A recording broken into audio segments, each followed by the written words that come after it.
हमारे देश में कई लोगों का मानना है कि मॉडर्न फैशन न्यूडिटी यानी नंगेपन को प्रमोट करती है, स्पेशली लड़कियों के केस में। कई लोगों ने तो ये भी कहा है कि मॉडर्न ड्रेस पहनने की वजह से इंडिया में रेप के केसेस बढ़ रहे हैं।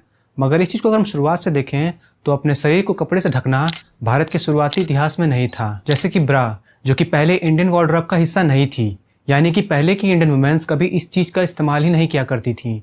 इंडिया में ब्रा चोल साम्राज्य में पहनना शुरू हुआ क्योंकि उस टाइम की औरतें अपने ब्रेस्ट को स्मॉल और प्लेन साइज में रखने के लिए इसे पहना करती थीं।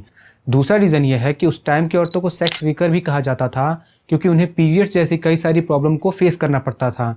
अब ये पीरियड्स का परफेक्ट सोल्यूशन तो नहीं है, पर कई लोगों का मानना है कि इन कपड़ों की पहनने की शुरुआत इन्हीं कुछ कारणों की वजह से हुई। इसके बाद जैसे जैसे इस्लामिक और ब्रिटिश कल्चर इंडियन कल्चर से एक्सचेंज होते गए, वैसे वैसे इंडिया में कपड़ों को लेकर लोगों की सोच भी बदलने लग गई। फिर 580 गुप्तांश पीरियड में औरतों ने साड़ी पहनना शुरू किया, जो कि आज तक इंडिया का ट्रेडिशन बना हुआ है।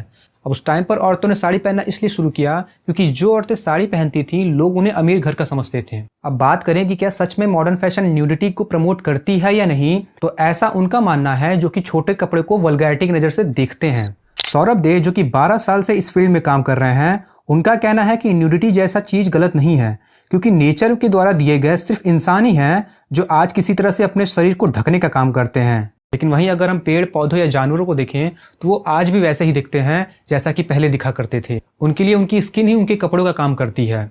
इसके अलावा उन्होंने ये भी बताया कि न्यूडिटी या फिर सेक्स को वल्गैरिटी की नज़र से देखने का कॉन्सेप्ट अब्राहम रिलीजन के लोग लेके आए थे, जिन्होंने ये बात पूरे दुनिया में फैला दी। और यही मेन रीज़न भी है जिसने लोगों को बताया कि बिना कपड़े पहने आदमी या औरत न्यूडिटी को प्रमोट करते हैं।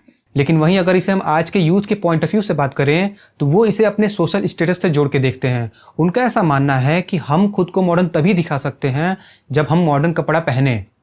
आज के यूथ जो कि 15 से 20 हज़ार की सैलरी पाकर कुछ इस तरह के कपड़े पहनते हैं, लेकिन वहीं हमारे राकेश झुनझुनवाला हैं जिनकी टोटल वेल्थ 39,527 करोड़ है, पर इसके बावजूद वो देश के प्राइम मिनिस्टर के साथ कुछ इस तरह के कपड़े पहनकर फोटो खिंचवाते हैं। ये तो बात हुई किसी के कपड़ों की पसंद और नापसंद को लेके।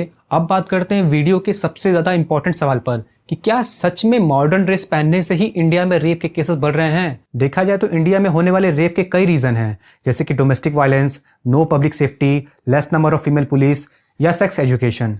और जहां तक बात किसी के छोटे कपड़े पहनने को लेकर हुए रेप की है, तो वो कहीं से भी एक वैलिड पॉइंट नहीं है, क्योंकि इसी साल 4 अप्रैल को सूरत में 5 साल की बच्ची का रेप हुआ।